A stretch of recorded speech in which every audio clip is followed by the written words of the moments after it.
जब भी gas laws की बात आती है तो माइंड में एक क्वेश्चन स्ट्राइक करता है कि ये लॉज गैस की कौन सी प्रॉपर्टीज से लेकर बनाए गए हैं और क्यों आए हैं, क्या इनका हमारी स्टडी से रिलेशन है, और सबसे बड़ी बात क्या एप्लीकेशन है इसका लाइफ में। तो आइए आज हम ये स्टडी करेंगे कि गैस लॉज की इंपॉर्टेंस कितनी है, जो हम पढ़ते हैं अपनी स्टडीज़ में और साथ में हमारी डेली लाइफ में। ठीक है, हेलो स्टूडेंट्स, आप सबका आपके प्यारे चैनल केमिस्ट्री सार में आपका स्वागत है। तो आइए आज हम पढ़ेंगे गैस लॉज। ठीक है, देखिए गैस लॉज से सबसे बड़ी बात ये आती है कि गैस की ऐसी कौन सी प्रॉपर्टीज हैं जिनको लेकर बनाए गए हैं। ठीक, प्रीवियस वीडियो में हमने कैरेक्टरिस्टिक्स ऑफ गैसेस पढ़ा था। ठीक है ना, गैस की हमने कुछ विशेषताएं पढ़ी थी, प्रॉपर्टीज पढ़ी थी। उसमें हमने उनकी दो टाइप की प्रॉपर्टीज को स्टडी किया था। अक्सर जो एक नॉर्मल जनरल प्रॉपर्टीज सारी की सारी हमने एक साथ ली थी, उसमें से कुछ प्रॉपर्टीज हमने उठाई थी जो मेजरेबल प्रॉपर्टीज हैं, जिनको हम मेजर कर सकते हैं। ठीक है, अब कौन कौन सी प्रॉपर्टीज हम मेजर कर सकते हैं, डेट्स अ क्वेश्चन। तो मेजरेबल प्रॉपर्टीज में हमारी तीन प्रॉपर्टीज निकल कर आई थी। प्रेशर, हमारी तीन प्रॉपर्टीज आई थी, that is pressure, volume and temperature. ये तीन प्रॉपर्टीज को लेकर जो है हमने डिस्कस किया था। ठीक है, अब हुआ क्या, ये तीन प्रॉपर्टीज पे एक क्वेश्चन ये माइंड में आया साइंटिस्ट की, क्या ये तीनों एक दूसरे के ऊपर डिपेंडेबल हैं, क्या इनका आपस में दूसरे संबंध है। एक और थी, डेट इज मास। मास को हम प्रेफर कर सकते हैं, डेट इज मोल्स। मोल्स से जो है हमें एक डेफिनेट क्वांटिटी का अंदाजा हो जाता है। मोल्स आपने पढ़ ही रखा है basic concept of chemistry part 1 में, और नहीं तो आप सर्च कर सकते हैं केमिस्ट्री सार करके या सिंगल मैम करके, अपना बेसिक कॉन्सेप्ट ऑफ केमिस्ट्री आपको मिल जाएगा यूट्यूब पे। ठीक है, तो मोल्स आपको पढ़ ही रखे हैं आपने। तो हम ये चार प्रॉपर्टीज हैं, इस पे ये क्वेश्चन आया माइंड में वैज्ञानिकों के कि आखिरकार ये चारों की चारों प्रॉपर्टीज के आपस में इंटर डिपेंडेबल हैं या नहीं है, कुछ ना कुछ तो इफेक्ट डालती होंगी एक दूसरे पे। तो बस यही वो स्टडी में लग गए और स्टडी करते करते करते करते हर एक वैज्ञानिक ने अपना एक अलग थ्योरी दी। ठीक है, और वो काफ़ी हद तक प्रूफ भी हुई। ठीक है, तो उनसे मिलकर आए हमारे बने गैस लॉज। अब क्या क्या गैस लॉज आए भाई, प्रेशर, वॉल्यूम, टेम्परेचर और मोल्स। गैस लॉज को याद करने का सबसे बढ़िया तरीका है, वेरी इजी तरीका, वो क्या है, देखो हमें चार गैस की मेन प्रॉपर्टी होती हैं, measurable properties, pressure, volume, temperature and moles, PVTN। ठीक, चार प्रॉपर्टीज हैं PVTN, जैसे चार दिशाएं ऐसे चार प्रॉपर्टीज। जब भी आप कोई गैस लॉज लिखो तो उसमें क्या करो, दो प्रॉपर्टीज को फिक्स कर दो, डेट इज फिक्स्ड। ठीक है, सबसे पहला गैस लॉज जो दिया है वो वॉयल्स ने दिया है, that is Boyle's law. Boyle's law, ठीक है ना। अब गैस लॉज क्या होते हैं, जो इनका आपस में रिलेशन बता रहे हैं। सबसे पहला हमने क्या लिया, वॉयल्स लॉ। वॉयल्स लॉ में क्या हुआ है, वॉयल्स ने क्या करा, टेम्परेचर और मोल्स को फिक्स कर दिया, टेम्परेचर और मोल्स को फिक्स कर दिया। तो क्या उन्होंने देखा, किसी गैस का जो वॉल्यूम होता है प्रेशर के इनवर्सली प्रोपोर्शनल होता है। At fixed temperature and number of moles the pressure of any gas is inversely proportional to its volume, that is Boyle's law। ठीक है ना। अब जब प्रोपोर्शनल का साइन हटाते हैं तो आपको पता है कि क्या आता है, क्या आता है भाई, स्थिरांक आता है, that is K को हमने मान लिया, that is constant। अब हम V को ऊपर लिया है तो PV is equal to K, it means कह सकते हैं constant।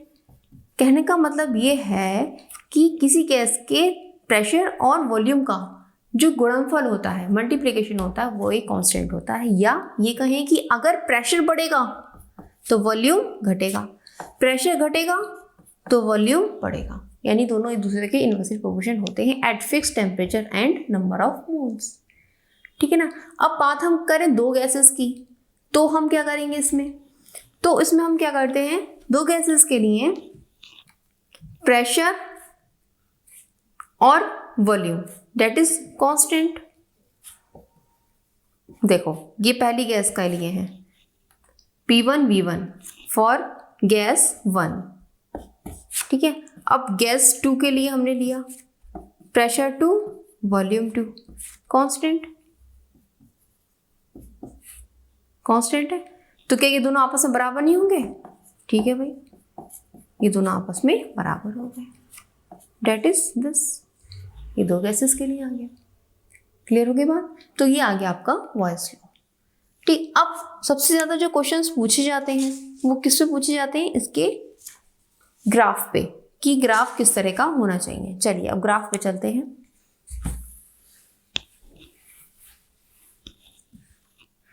ग्राफ जो है आपसे पूछा जाएगा P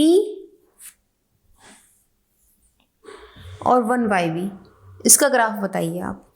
हमने एक्स एक्सिस पे लिया 1/v एंड वाई एक्सिस पे लिया प्रेशर v। अब आपको पता ही है P is inversely proportional to v, यानी कि देखो P के प्रोपोर्शनल है 1/v के, इसके प्रोपोर्शनल है, यानी कि अगर P बढ़ेगा तो 1/v की वैल्यू बढ़ेगी। ध्यान से समझना, कंफ्यूज नहीं होना है। अगर P की वैल्यू बढ़ेगी तो 1/v की वैल्यू भी बढ़ेगी। 1/v की वैल्यू का बढ़ने का मतलब क्या है? v की वैल्यू का घटना। ठीक है ना, बात समझ में आई? अब यहाँ पर हम क्या करें? P की वैल्यू बढ़ती जा रही है, initial point that is this, P की वैल्यू बढ़ती जा रही है तो 1/v की वैल्यू भी बढ़ती जाएगी, यानी कि बिल्कुल स्ट्रेट फॉरवर्ड हमारा ग्राफ हो जाएगा। इसमें तो कोई कंफ्यूजन नहीं है, बहुत सिंपल सा था। ठीक, अब मैंने क्या करा? मैंने इसमें चेंज करा, मैंने पूछा 1/v की जगह हम v ले लेते हैं। ठीक है, 1/v की जगह v ले लेते हैं। अब बताओ भाई ग्राफ क्या होगा? अब हमने ध्यान से देखो, ध्यान से, P और v इनवर्सली प्रोपोर्शनल है। ठीक है ना, तो P बढ़ेगा तो v घटेगा, P बढ़ेगा तो v घटेगा।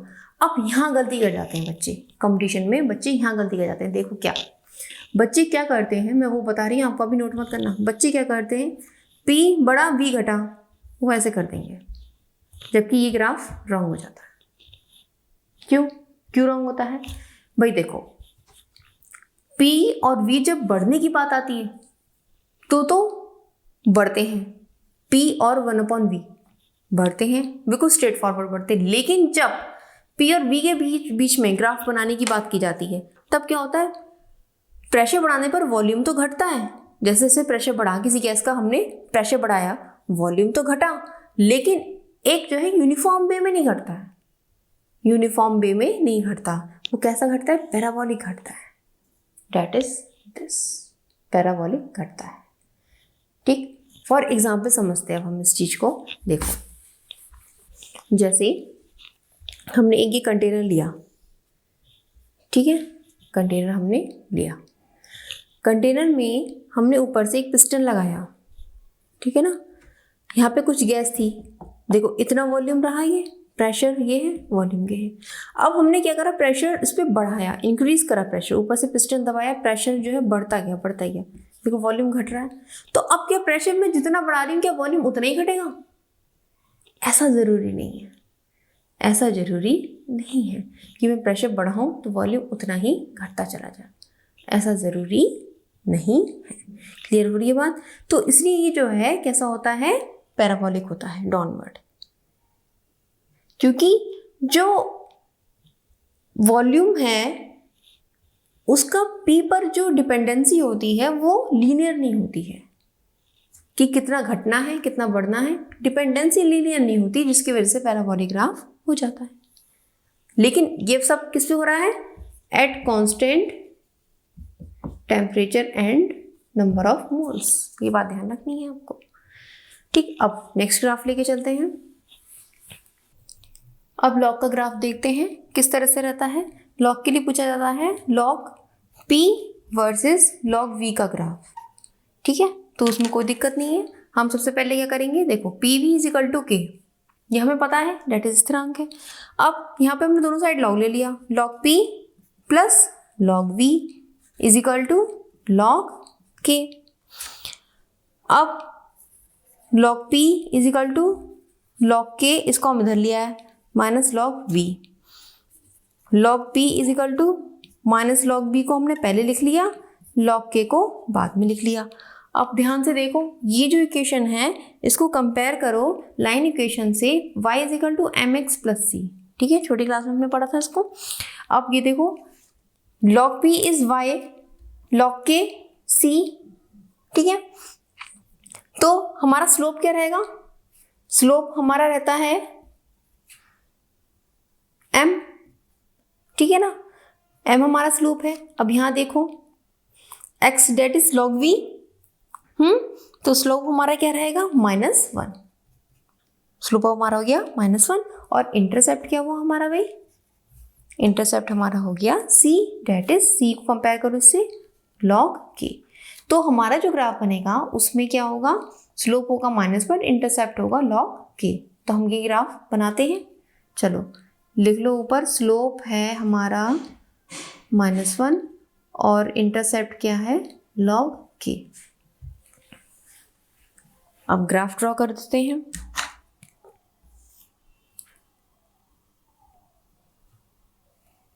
अब एक बात ध्यान रखना है, log p होगा तो यहाँ log v होगा, अगर यहाँ log v होगा तो यहाँ log p होगा। कोई भी आपस में इंटरचेंज हो सकता है, कोई दिक्कत नहीं है, ठीक है ना। और स्लोप -1 का मतलब नीचे की ओर आता हुआ, डेट इज दिस, ये हो गया हमारा -1 स्लोप। इंटरसेप्ट जो कि कटा है intercept, that is log k intercept. Clear हो गई बात। तो ये हमारा हो गया log p versus log v का ग्राफ, ठीक है, बात समझ में आ गई। चलिए, तो ये तो हो गए हमारे सारे ग्राफ वॉइस लॉ से रिलेटेड। तो आपको वॉइस लॉ क्लियर हो गया कि क्या क्या है इसमें, यानी कि p v के इनवर्सली प्रोपोर्शनल होता है, डेट। अब नेक्स्ट चलते हैं फटाफट चार्ल्स लॉ पे। अब देखो भाई 4 प्रॉपर्टीज हमने पढ़ी, अभी 4 प्रॉपर्टीज पढ़ी, P, V, T, N। यहाँ पे अपने T और N को किया था, अब इन दोनों को फिक्स कर दो, P और N को, और इन दोनों के बीच में देखो VT के बीच में, ठीक है ना। तो चार्ल्स लॉ क्या कहता है, चार्ल्स लॉ या चार्लीज लॉ, जो मन करे बोलो। चलो, चार्ल्स लॉ में क्या होता है, at constant pressure and number of moles. या नॉर्मली बच्चे यही लिखते हैं एग्जाम में मोस्टली, एट कांस्टेंट प्रेशर, तो भी गलत नहीं है, at constant pressure volume is directly proportional to temperature, volume of any gas is directly proportional to temperature. और मोस्टली ये जो गैस लॉज हैं वो किस पे लागू होते हैं, आइडियल गैस पे, ठीक है ना। आइडियल गैस क्या होती है, हम आगे पढ़ेंगे आइडियल गैस इक्वेशन, मैं इसको बता दूं आपको क्लियरली। आइडियल गैस का मतलब क्या होता है, जो गैस लॉज को पूरा ईमानदारी से फॉलो करें। देखो, ये जैसे आइडियल बच्चा नहीं होता है, आदर्श बच्चा किसे कहते हैं, जो सारे रूल्स फॉलो करता है, डिसिप्लिन में रहता है, बड़ों का कहना मानता है, ठीक है ना, कोई भी उसमें गलत काम नहीं करता है, जो बड़े लोग मना करते हैं, डेट इज आइडियल बच्चा। मिलेगा आज तुमको आइडियल बच्चा, तो गैस भी मिलेगी क्या, नहीं ना। तो हम आगे पढ़ेंगे ना वांडा वाला इक्वेशन, तब हमें पता चलेगा गैस वास्तव में आइडियल नहीं होती है, रियल होती है, ठीक है ना। आइडियल गैस तो सिर्फ एक हाइपोथेटिकल कॉन्सेप्ट है जो इन लॉज को फॉलो करने के लिए बनाया गया है। क्लियर है, कोई इतना आइडियल नहीं होता है भाई, आज समय कोई राजा हरिश्चंद्र नहीं होता, कोई सत्यवादी नहीं होता, कोई इतना भी ऐसा नहीं होता जिसने कोई भी गुनाह ना किया हो। भाई चींटी पैर से भी दबके मर जाती है, ठीक है। तो इसलिए ऐसा कोई भी नहीं है जिसने कोई पाप ना किया हो, ठीक है ना। तो इतना कोई नहीं है, ऐसी गैस के लिए है। आइडियल गैस एक हाइपोथेटिकल कॉन्सेप्ट है, आगे हम पढ़ेंगे इसके बारे में। तो हम क्या पढ़ते हैं, आइडियल गैस जो होती है वो इन सारे नियम को पूरा ईमानदारी से फॉलो करती है, बिल्कुल ही प्योरली फॉलो करती है, ठीक है। तो अब क्या फॉलो करती है आइडियल गैस के लिए, at constant pressure and number of moles the volume of ideal gas is proportional to its temperature. It means जैसे जैसे वॉल्यूम बढ़ेगा टेम्परेचर भी बढ़ेगा, वॉल्यूम घटेगा तो टेम्परेचर भी घटेगा। वो कैसे, देखो तुम एक बात को ध्यान दो, पानी को जब हम गर्म करते हैं, भाप बन गई, ठीक है, भाप बन गई। अब वो जो वेपर्स हैं, ठीक है ना, वो वेपर्स को हम और ज़्यादा टेम्परेचर दें, और ज़्यादा टेम्परेचर दें, तो क्या होगा, ऐसी कंडीशन आएगी कि जो है पानी से जो भाप बनी है वो और ज़्यादा वेपर्स मॉलिक्यूल्स स्पेस घेरना चाहेंगे, और ज़्यादा स्पेस घेरना चाहेंगे, ठीक है ना। तो डेट इज दिस, जैसे मान लिया आप ये लगा लो, आपने कोई कंटेनर में गैस ले ली, ठीक है ना, और कंटेनर कैसा बंद, बिल्कुल सील पैक, ठीक। अब हुआ क्या, इस कंटेनर में कुछ गैस भरी हुई है, आपने नीचे से आग लगा दी, क्या हुआ? ये गैस के मॉलिक्यूल कैसे होते हैं? हमने क्या बताया, रैंडम जिग जैग मोशन करते हैं, उनके मोशन की स्पीड और ज़्यादा बढ़ गई। देखो गैस में हमने, ध्यान दो, जैसी टेम्परेचर दिया एनर्जी बढ़ी। जैसे मान लिया आपने अभी खाना खाया, खाना खाने के बाद एनर्जी आ जाती है शरीर में, क्यों? टेम्परेचर बढ़ जाता है, तापमान बढ़ जाता है खाना खाने के बाद। खाना खाने के बाद अगर आप थर्मोमीटर से अपना टेम्परेचर नापोगे तो आपका 1 डिग्री बढ़ा हुआ आएगा। क्यों आएगा 1 डिग्री बढ़ा हुआ? क्योंकि खाना खाने से हमें जो एनर्जी मिलती है उससे हमारा टेम्परेचर राइज हो जाता है। तो टेम्परेचर बढ़ने की वजह से, यानी कि टेम्परेचर बढ़ा, एनर्जी आई शरीर में, तो आप और तेजी से भागोगे, और तेजी से अपना जो काम करना वो करोगे। खाने को ना मिले तो तुम्हारे अंदर एनर्जी भी नहीं रहेगी। दैट इज फॉर, बिल्कुल ऐसे ही गैस का हिसाब किताब है। गैस को जैसे ही हमने टेम्परेचर दिया वो बहुत तेजी से उसके मॉलिक्यूल्स मूवमेंट करने लगे, बहुत तेजी से इधर उधर भागने लगे, रैंडम मोशन करने लगे, जिग-जैग मोशन होने लगा उनका, काइनेटिक एनर्जी उसकी बढ़ गई। तो क्या हुआ? वॉल्यूम बढ़ेगा नहीं बढ़ेगा? ज्यादा स्पेस घेरना चाहेगा नहीं चाहेगा? दैट इज दिस, क्लियर है, बिल्कुल सीधा फंडा है, कोई इसमें रटना नहीं है। टेम्परेचर बढ़ने से वॉल्यूम क्या हो रहा है? बढ़ता जा रहा है, बढ़ता जा रहा है और आगे बढ़ता ही जा रहा है, ठीक है ना? ठीक, तो that is the directly proportional. अब जैसे आपने देखा होगा कभी गुब्बारे पार्टी वार्टी में फुलाते हो और बहुत धूप पे पार्टी मनाई जा रही है या बहुत गर्मी है, कहीं पंडाल सजा हुआ है, वहाँ गुब्बारे फुलाओगे तो फूटते हैं, वो गर्मी में फूटते हैं। क्यों फूटते हैं भैया? टेम्परेचर बढ़ जाता है अंदर की गैस का, वो वॉल्यूम ज़्यादा घेरना चाहते हैं, लेकिन हमने गुब्बारे खूब ठुसम ठुस भर रखा है उसको हवा से, हैं? वो तो जरा सा उसको छुआ नहीं हो, एकदम तर्रार से फूटा नहीं है, तो वो तो लगे लगे ही फूट जाते हैं। तो क्यों फूट रहे हैं भैया? क्योंकि टेम्परेचर बढ़ रहा है, वॉल्यूम बढ़ रहा है। वॉल्यूम बढ़ने से क्या होता है? तड़ाक, गुब्बारा फूटा, गैस आगे बढ़ गई। क्लियर हो गई बात? ठीक है, चलो। तो अब क्या होता है? हाँ, अब स्थिरांक हटाएंगे हम, इसका जो नहीं प्रोपोर्शन का साइन हटाएंगे तो क्या होगा? एक कांस्टेंट आ जाएगा, ठीक है भाई, केटी लगा दो, केटी कांस्टेंट केटी, ठीक है ना? अब ये तो फॉर वन गैस, अब दो गैस ले लें हम, तो V1 is equal to KT1, V2 is equal to KT2, ठीक है? अब हम इन दोनों इक्वेशंस को, that is equation 1, that is equation 2, equation 1 को इक्वेशन 2 से डिवाइड कर दो। V1 upon V2 is equal to KT1 upon KT2, K से K कैंसिल हो जाएगा, it means V1 upon V2 is equal to T1 upon T2। किसी दो gas के लिए आपको 3 चीज़ें दी होंगी तो चौथी चीज़ आप अपना आप निकाल लोगे, कोई प्रॉब्लम नहीं है उसमें। वॉल्यूम दिया है तो टेम्परेचर भी आ जाएगा, ठीक है? चलिए, तो ये हो गया हमारा चार्ल्स लॉ, ठीक है? अब हम इसका ग्राफ देखते हैं कि किस तरह के ग्राफ इसमें पूछे जाते हैं, कैसे आते हैं ग्राफ, ठीक है ना? ये बात ध्यान रखनी है, इसमें क्या रहता है? P और N क्या रहते हैं? कांस्टेंट रहते हैं, कांस्टेंट। ये बात आपको याद रखनी है। चलो ग्राफ पे चलते हैं। बहुत ही नॉर्मल वाला ग्राफ है भाई, V और T के बीच में पूछा जाएगा आपसे, ये टेम्परेचर और वॉल्यूम ग्राफ बताओ भाई। हमें पता है V is directly proportional to T, तो क्या होगा? लीनियर स्ट्रेट फॉरवर्ड, ठीक है? क्योंकि एट कांस्टेंट क्या है हमारा? P है, ठीक है ना? ये बात आपको ध्यान रखनी है। अब नेक्स्ट ग्राफ लेते हैं। किस टाइप का ग्राफ लेंगे अब हम? हमें 3 गैसेस दी गई हैं, एक का प्रेशर है P1, एक का है P2 और एक का है P3, ठीक है? अब V वर्सेस T का ग्राफ कैसा होगा? देखिए, हमने ये T लिया, P1, P2, P3, ये 3 है हमारे पास, ठीक है ना?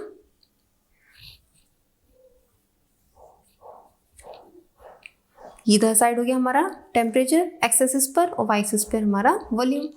अब हमें पता है वॉल्यूम टेम्परेचर कैसे हैं, एक दूसरे के डायरेक्टली प्रोपोर्शनल है। तो फिर क्या होगा? अब जैसे एक गैस है P1, दूसरी गैस है P2, तीसरी गैस है P3, ठीक है? क्वेश्चन आपसे ये पूछा जाता है अक्सर एग्जाम में, इंपॉर्टेंट लिख लीजिए इसको कंपटीशन के पेपर में, विच प्रेशर विल बी हाई। ये 3 प्रेशर आपको दिए गए हैं, किस गैस का प्रेशर ज़्यादा होगा? वॉल्यूम एंड टेम्परेचर का ग्राफ दिया हुआ है आपको, ये ग्राफ दे दिया जाएगा और पूछा जाएगा कौन सा ज़्यादा होगा इसमें। P1, P2 या P3 या तीनों सेम होंगे, दैट्स अ क्वेश्चन। अब आप बताइए कैसे निकालेंगे इस टाइप के क्वेश्चन को, कैसे सॉल्व करते हैं। एक काम करो, आप इन दोनों में से कोई एक चीज फिक्स कर दो तीनों के लिए, P1, P2, P3 ये तीनों कैसे हैं, इनके लिए कोई एक चीज फिक्स कर दो, या तो V फिक्स करो या T फिक्स करो। चलिए हम V फिक्स करते हैं। तो B फिक्स करने पर मैं एक इमेजिनरी लाइन खींच रही हूँ, यहाँ पे B फिक्स है। ध्यान से देखो, ये V की वैल्यू यहाँ पर इन तीनों के लिए ये आ गई, फिक्स है। अब आप ध्यान से देखो, जब V की वैल्यू फिक्स है तो इसका टेम्परेचर कितना पड़ेगा, यहाँ से देखो, डेट इज दिस, ये टेम्परेचर पड़ेगा। P2 के लिए ये T1 टेम्परेचर हो गया P1 गैस के लिए, P2 गैस के लिए टेम्परेचर की कितना होगा T2, और P3 गैस के लिए टेम्परेचर कितना होगा T3, ठीक है, T3। किसका टेम्परेचर जाता है, किसका टेम्परेचर जाता है, P3 का टेम्परेचर जाता है। इसके बाद नेक्स्ट 40 लॉ के बाद आप पढ़ोगे अभी गैलो-सैक्स लॉ, उसमें क्या पढ़ोगे, प्रेशर टेम्परेचर के डायरेक्टली प्रोपोर्शनल होता है, ठीक है ना, प्रेशर टेम्परेचर के डायरेक्टली प्रोपोर्शनल होता है। आप उससे कनेक्ट कर लो उसको। मैं आपको शॉर्टकट तरीका बता रही हूँ, लॉन्ग तरीका तो फिर दिमाग घुमा देगा। शॉर्टकट तरीका यही है, देखो T3 क्या है, मैक्सिमम में T1 ज़्यादा है, T2 है, T3, इन तीनों में बताओ पहले रिलेशन। T3 ज़्यादा है, T2 कम है, T1 सबसे कम है। अब देखो यहाँ पे जब T3 ज़्यादा है और P direct proportional to T, answer आ नहीं गया, P3 सबसे ज़्यादा, P2 से कम, P1 सबसे कम, आ गया आंसर, पसंद में आ गई, P3 सबसे ज़्यादा, P2 उससे कम, P1 उससे कम। ऐसे निकालते हैं। क्लियर हुई बात, नहीं हुई? चलिए, ये तो हमने करा इस तरह से। अब एक मेथड और है, वो एक मेथड क्या है, हमने क्या करा, अब आप कहो कि मैम आप T से निकालो, T फिक्स करके, चलो भाई T फिक्स कर देते हैं। हमने एक इमेजिनरी लाइन खींची यहाँ से, तीनों के लिए T फिक्स कर दिया। देखो इस बिंदु पे, इस पॉइंट पे और इस पॉइंट पे, इन सब पे T फिक्स है। अब यहाँ V की वैल्यू देखो आप, ये हो गया P3 के लिए V3, ये वाला हो गया P2 के लिए V2, और ये वाला हो गया P1 के लिए V1। देखो किसकी वैल्यू ज़्यादा है, V1 सबसे ज़्यादा इसके लिए है। अभी हमने वॉल्स लॉ पढ़ा है, V is inversely proportional to P या P is inversely proportional to V, बात तो एक ही है, ऐसे लिख लो या ऐसे लिख लो। तो यहाँ देखो V1 सबसे ज़्यादा है, V1 सबसे ज़्यादा है तो P1 सबसे कम होगा, आने का आंसर। V3 यहाँ सबसे कम है तो P3 सबसे ज़्यादा होगा, आइए आंसर। इस तरह से हम निकाल सकते हैं, ये 3 लॉज हैं, इस तरह से हम एक दूसरे का निकाल पाएंगे, ठीक है, बहुत इंपॉर्टेंट है, आप इसको नोट कर लीजिए। चलिए अब एक ग्राफ और बचता है इसका लॉग वाला, वो हम देखते हैं। लॉग V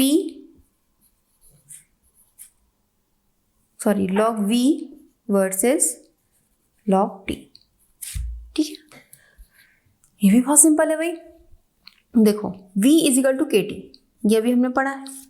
लॉग ले लेते हैं दोनों side, log V is equal to log K plus log T। अब इसको y is equal to mx plus C से कंपेयर करेंगे, ये बात ध्यान रखनी है, C इंटरसेप्ट को लॉग K से कंपेयर करेंगे, ठीक है। तो स्लोप क्या आ गया यहाँ पे, यहाँ आपका स्लोप आ गया, ये देखो आप +1 आ गया स्लोप, ठीक है ना, और इंटरसेप्ट क्या आ गया, इंटरसेप्ट आ गया log K, that is C। अब कुछ नहीं है, अपना ग्राफ ड्रॉ कर लेते हैं, ठीक है ना। यहाँ हमने ले लिया लॉग V और डेट इज लॉग T, ठीक है। +1 है स्लोप, यानी कि ऊपर बढ़ते हुए फॉर्म में है, तो कुछ इस तरह से होगा, डेट इज स्लोप हमारा +1। और ये देखो आप, ये हमारा आ गया इंटरसेप्ट, इंटरसेप्ट क्या आ गया, लॉग K। क्लियर होगी बात, तो ये हो गया आपका लॉग का ग्राफ, ठीक। चार्ल्स लॉ क्लियर हो गया आपको। चलिए अब नेक्स्ट चलते हैं हम गैलो-सैक्स लॉ पे।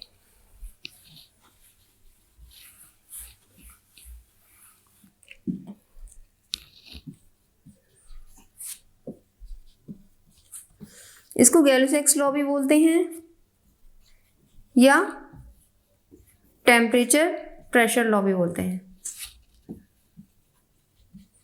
टेम्परेचर प्रेशर लॉ, दोनों नाम है इसके, ठीक है। क्या है इसमें, at constant volume and number of moles, P of any gas, pressure of any gas is directly proportional to its temperature। किसी भी गैस का प्रेशर उसके टेम्परेचर के डायरेक्टली प्रोपोर्शनल होता है at constant volume and number of moles per. Clear हो गई बात। अब हम प्रोपोर्शनल का साइन हटाएंगे, स्थिरांक आ गया KT कांस्टेंट, ठीक है। एक गैस के लिए P1 K T1 that is first equation, दूसरी गैस के लिए P2 is equal to K T2 that is second equation, ठीक है ना। अब K की वैल्यू यहाँ से निकालो, कितनी आ गई, K is equal to P1 upon T1। यहाँ से K की वैल्यू कितनी आई, P2 अपॉन T2। क्या ये दोनों बराबर नहीं होंगे, क्यों नहीं होंगे, बराबर, जरूर बराबर होंगे। तो क्या आ गया हमारा, P1 upon T1 is equal to P2 upon T2।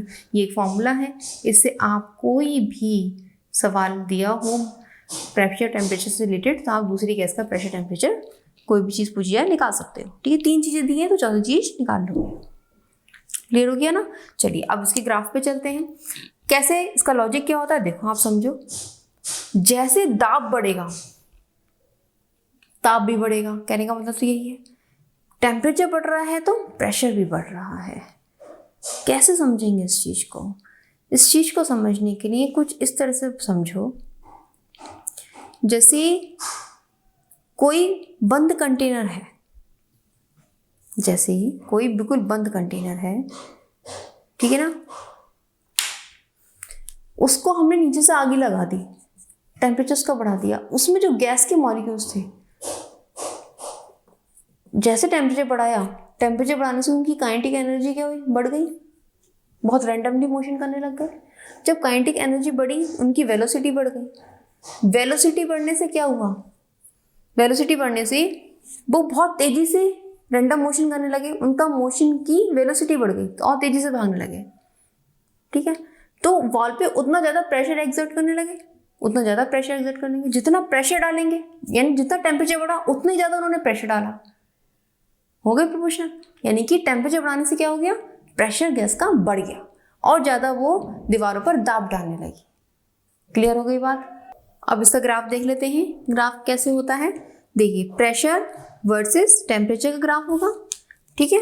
Pressure बढ़ रहा है तो टेम्परेचर भी बढ़ रहा है, बिल्कुल simple graph, straight forward. Pressure बढ़ रहा है तो टेम्परेचर भी बढ़ रहा है। अब हमने क्या करा इसमें, हमने क्या करा, हमने 3 गैसेस ले ली, एक का वॉल्यूम है V1, एक का है V2, एक का है V3। देखिए प्रेशर टेम्परेचर के ग्राफ में हमारा V क्या होता है, फिक्स होता है, कांस्टेंट V है, ठीक है ना। अब मैंने 3 तरह की गैसेस ली हैं, जिनमें एक का वॉल्यूम है V1, एक का वॉल्यूम है V2 और एक का वॉल्यूम है V3। अब क्वेश्चन ये राइज होता है कि which volume is high. That's important question जो अक्सर पूछ लिया जाता है, विच वॉल्यूम इज हाई, किस गैस का वॉल्यूम ज़्यादा होगा। अब हम कैसे निकालेंगे भाई किस गैस का वॉल्यूम ज़्यादा होगा, जैसा हमने अभी प्रीवियस क्वेश्चन किया था, बिल्कुल इसी तरह से करेंगे। हम एक चीज़ फिक्स कर लेंगे, जैसे सपोज करो हमने क्या फिक्स कर लिया, हमने टेम्परेचर फिक्स कर लिया, ठीक है। चलो भाई आप टेम्परेचर फिक्स कर लो, थोड़ा सा इसको रनिंग वे में बनाओ ऊपर की ओर, कुछ इस तरह से, ठीक है। चलिए अब हमने क्या करा, टेम्परेचर फिक्स कर दिया और मैंने एक इमेजिनरी लाइन यहाँ पर खींच दी, ठीक है। ये पॉइंट डेट इज क्या बता रहा है, देखो यहाँ पे P3 बता रहा है, ये पॉइंट हमें P2 बता रहा है और ये पॉइंट हमें P1 बता रहा है। बताओ वैल्यू किसकी ज़्यादा है, P1 की ज़्यादा वैल्यू है। P1 की ज़्यादा वैल्यू है तो V1 जो है लीस्ट होगा, ठीक है ना। V1 क्या है, लीस्ट होगा, क्योंकि देखो P जब ज़्यादा होगा तो V सबसे कम होगा, क्यों, बॉयल्स लॉ के अकॉर्डिंग। अब यहाँ देखो P3 मैक्सिमम है,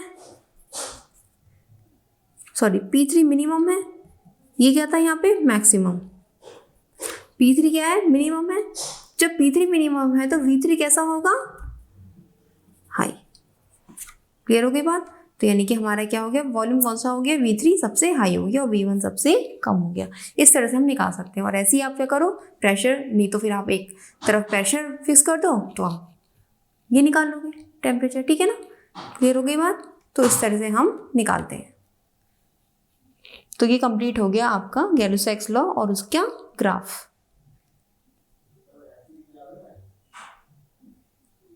दो मिनट बच्चों, एक ग्राफ और बचता है, उसे और पूरा कर दें। लॉ का ग्राफ रह गया है, वो और रह गया, चलो उसे पूरा करते हैं।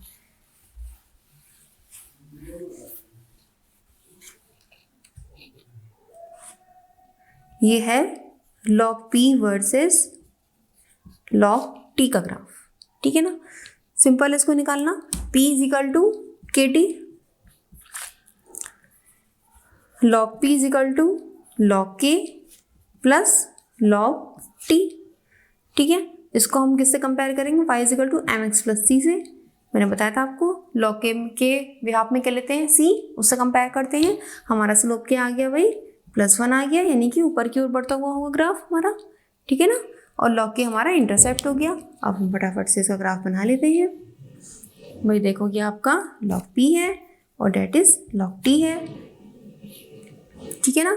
स्लोप हमारा +1 है, डेट इज दिस, ये हो गया +1 स्लोप के साथ, और ये हमारा हो गया इंटरसेप्ट हो गया हमारा log के, ठीक। तो ये हो गया आपका log P versus log T graph. ये सारे ग्राफ थे तीनों, जो भी इंपॉर्टेंट जितने भी ग्राफ थे इससे रिलेटेड जो कंपटीशन में पूछे जाते हैं वो सब मैंने आपको क्लियर कर दिए हैं।